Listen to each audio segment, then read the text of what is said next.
الصلاة والسلام عليك يا سيدي. أنا خايفة عليه يا عبد الحميد، ده الولد الوحيد اللي ملناش غيره. خايفة عليه من ايه بس يا نادية؟ ده هيبقى ظابط. هو ده اللي مخوفني، دي شغلانة خطر وكلها مشاكل. إن ما كانش عشانه يبقى عشان أخته الصغيرة. إحنا مش عايشين لهم العمر كله. سيبه يخش هندسة وسيبك من اللي في دماغك ده. يعني انت عاجبك اللي احنا فيه ده يا نادية؟ ما تضحكيش على نفسك، البلد دي بلد الضباط والواد راجل. انا هعمل كل اللي اقدر عليه عشان اقدر ادخله كلية الشرطة. ليه بس كده يا عبد الحميد؟ انت عايز قلبي يوجعني عليه طول العمر؟ عشان انا بجد خايف عليه يا نادية. خايف عليه تقوم ترميه في النار كده؟ ما تخافيش يا نادية، النعيم اللي هيشوفه في الشغلانة دي هيشفع على النار اللي انت بتتكلمي عليها. لا يا عبد الحميد، انا خايفة عليه. احنا اتكتب علينا الخوف ما يدخلش قلبنا، واللي راحوا احنا مش اغلى منهم، ودمهم امانه في رقبتنا. العمليه المره دي صعبه مش سهله، بس احنا قدها. قدها ولا مش قدها؟ هنروح وهنرجع. رجاله ما بنخافش. مش سامع.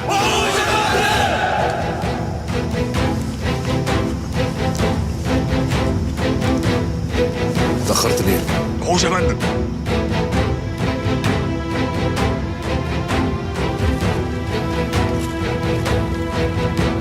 ربنا معانا.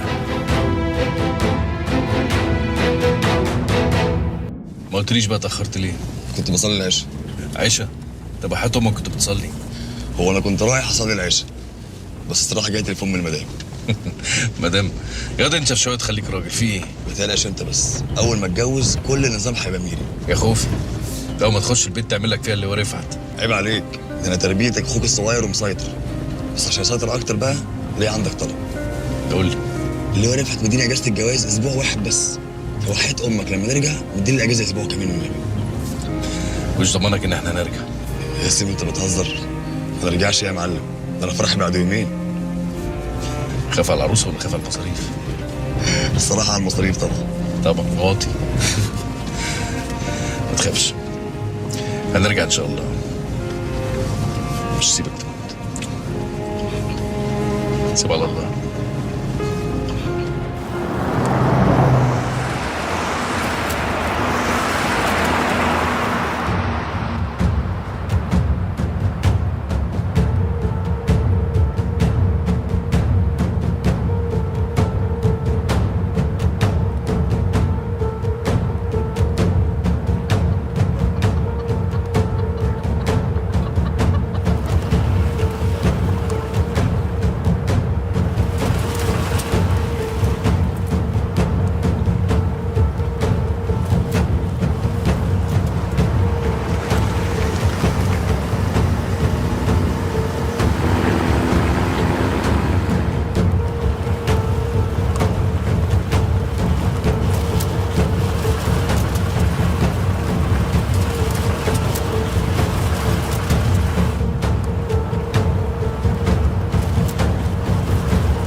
السلام عليكم ورحمة الله وبركاته.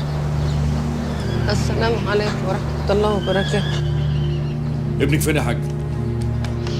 والنبي يا ابني ما أعرف عنه أي حاجة. انت تستقبلي؟ ما تنطقي ابنك فين؟ راح سوى 20 بيه. مفيش بالراحه. خدوها. لا والنبي يا باشا، والنبي يا باشا في عرضك. يا امي قولي لنا ابنك فين؟ احنا يومين ثلاثه واحنا نرجعه لك على طول، بس تعاوني معانا لان هو اخلص يا هشام.